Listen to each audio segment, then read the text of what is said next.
Christian સ્ટોકરે Rajghat ખાતે મહાત્મા ગાંધીને અર્પી શ્રદ્ધાંજલિ. અહિંસાના આદર્શોને ગણાવ્યા વિશ્વ માટે પ્રેરણારૂપ.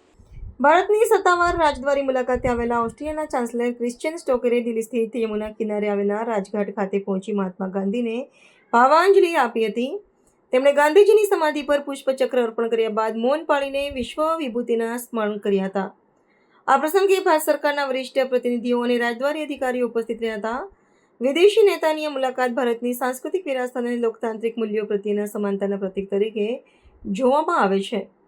આ મુલાકાતનું વિશ્લેષણ કરતા જણાય છે કે આંતરરાષ્ટ્રીય રાજનીતિમાં મહાત્મા ગાંધીના સિદ્ધાંતો આજે પણ પથદર્શક સાબિત થઈ રહ્યા છે.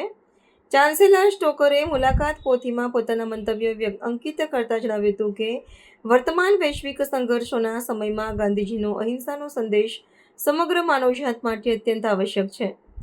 ઓસ્ટ્રિયા અને ભારત વચ્ચેના દ્વિપક્ષીય સંબંધોની શરૂઆત આ પ્રકારે નૈતિક મૂલ્યોના સ્મરણ સાથે થવી તે બંને રાષ્ટ્રો વચ્ચેના પ્રગાઢ મૈત્રીપૂર્ણ જોડાણને વધુ પ્રબળ બનાવે છે.